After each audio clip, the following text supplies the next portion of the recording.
This is SC author, and in this video we're going to start out with a roster, a list of active physical therapists since, or effective June 30th, 2010.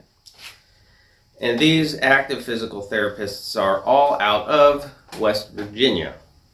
So this particular roster or listing is about the ones in West or registered in West Virginia. Now, first of all, out of these listings, there are 15 registered in St. Clairsville, Ohio. Now that brings up a couple questions. First, and of course there's others, why would you have 15 physical therapists registered in West Virginia out of St. Clairsville, Ohio? Which, as far as individuals being registered out of state, that is the predominant one. And if you look up St. Clairsville on a map, or look up its population size, there's no actual justification for that many people being registered out of St. Clairsville. It's not a very large town.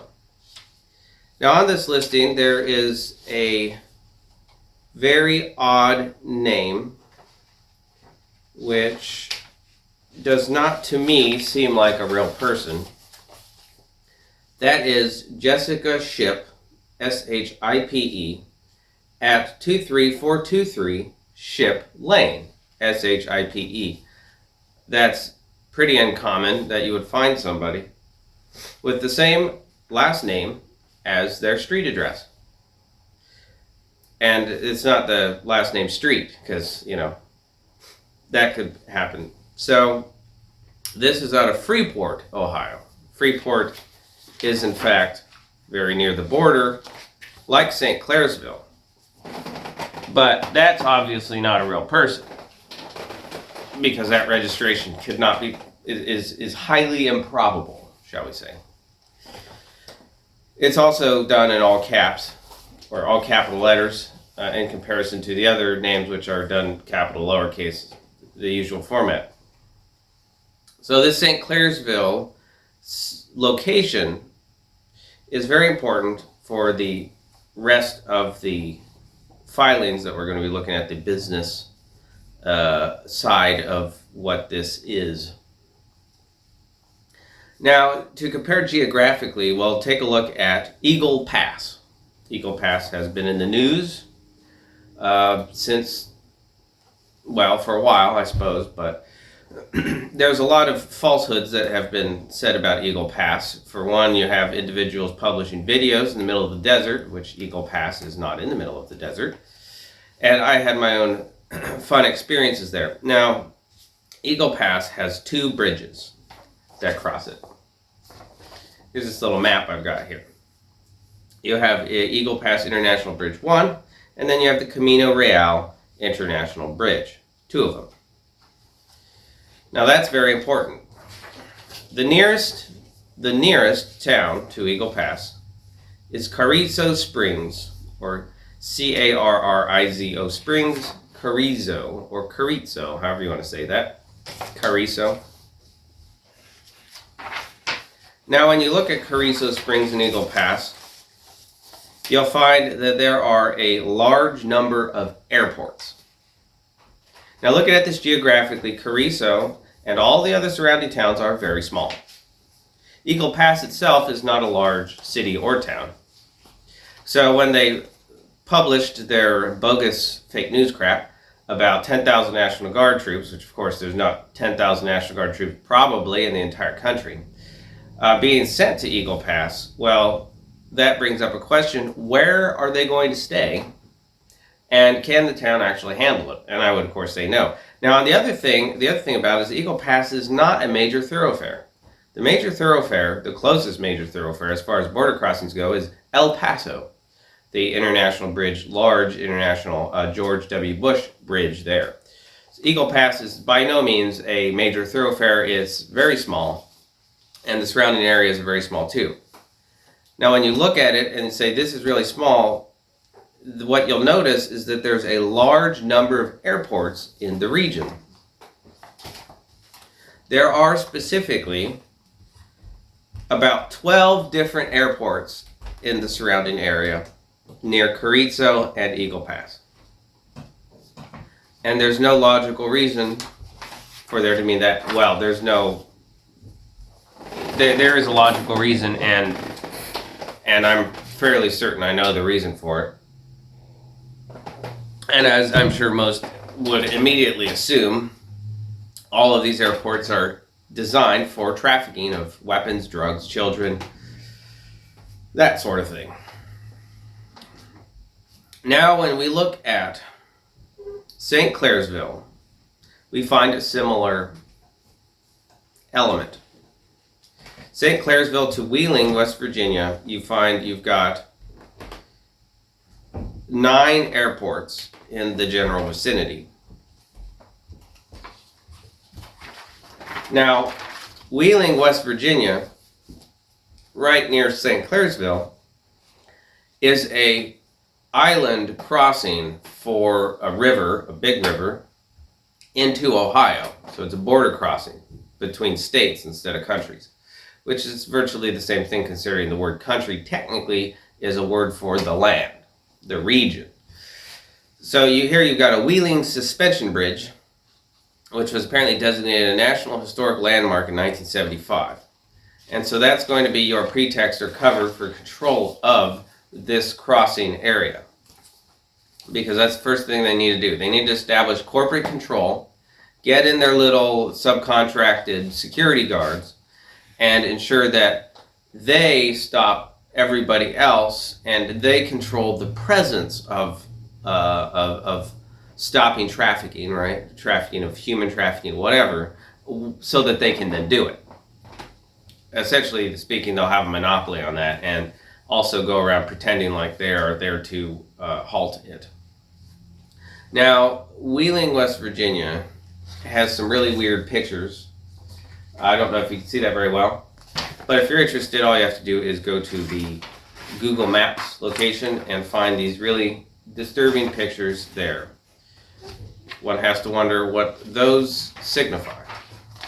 Now, as far as business filings go, we'll look first at Wheeling Island Food Incorporated at 433 North Front Street, Wheeling, West Virginia. And it says the principal office will be in Belmont County, Bel Air, Ohio. And the name is Joseph Bunko. That's unlikely to be a real person. Now, if you challenge this in some sort of fictitious court system or some other nonsense that we've got going on, then they could easily send out actors or whatnot. So there is a level of confirmation required, and not simply the confirmation, quote-unquote, confirmation bias that comes along with having just a stuffed shirt put in front of you, right? So now we got 12 Poplar, Brookside, Bridgeport, Ohio is the principal office address. And it says their purpose is to sell groceries, beverages, and merchandise at retail or wholesale, and to generally engage in the operation of a grocery store or stores. And this is from 1975, May 9th. Now this filing from 1983 should be August 24th. It says Wheeling Island Food Incorporated is changing their regular address from 12 Poplar Avenue, Bridgeport, Ohio, to East Town Street, St. Clairsville, Ohio. So this is going to be a trend that we're going to notice here. Now, to diverge a little bit from this, we need to look at something called a health plan. There are business filings with the name of the business as health plan. Now, there's two ways of looking at this. First, you can look at it as the standard way, which is that a health plan is simply a commercial structure for health insurance. That's what way most people would assume it to be, and they don't. Some of those people don't want to hear any different. But the other way of looking at it is that the health plan is their strategy. And when we put that into context, we understand that there's a few elements to the health plan, but they are relatively simple. First is you put everything under the control of health, as that word goes, health. Now you can label any opponents or enemies as mentally mentally unstable or having bad mental health, and thus you have an excuse to send thugs after those people who are crazy, or who you've determined to be crazy just because they, right? And anybody who challenges the position of so-called government or any of the woke ideology or any of that is instantly labeled mentally unstable or something like that. Right? That's a label. It's a way to target people, and that is a component of the health plan. Another one, of course, is the financial aspect. And of course, the worst of all of them is the harvesting of children. As we referenced in the last videos. So this is Health Plan Intermediaries Holdings, LLC. This filing is from January 29, 2013, and lists the Central Licensing Bureau Incorporated, attention D. Reed, 1501 North University Street, 550, Little Rock, Arkansas, 72207. So that's going to be a university. Big surprise there. Not really, it's sarcasm. Now, interestingly enough, this company was formed out of the state of Delaware in July 16, 2012. And the name of limited liability company in its jurisdiction of formation is the Health Plan Intermediary Holdings, LLC. And this lists a address to which interested persons may direct requests for copies, lists a Michael Kosiowski, Health Insurance Innovations, 218 East Bears Avenue, number 325, Tampa, Florida. And then it's done by the National Registered Agents Incorporated out of Marion, Ohio. So that's 4 states. That's 4 states. One with an address of a university. Now, here's a business filing from 1979, specifically August 20th, listing Epstein, Becker, Borsody, and Green. Attention V. Pommier, 1900 M Street, Northwest, Washington, D.C., 20036. The health plan of the Upper Ohio Valley Incorporated. Ford Corporation, incorporated out of West Virginia, at Professional Building, 1300 Market Street, Wheeling, West Virginia. Listing and at location of A.J. Antalis, M.D., Route 1, Green Acres, Shady Side, Ohio, 43947. Then we come to a amendment in which the location address is changed from that Shady Side address to 52160 National Road, East Street, Clairsville, Ohio. This business filing is from June 1985.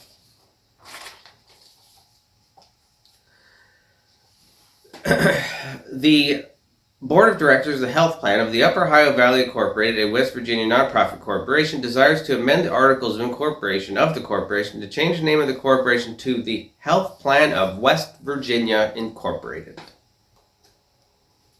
So there, of course, we get the name changing that we often find when it comes to money laundering and other heinous activities.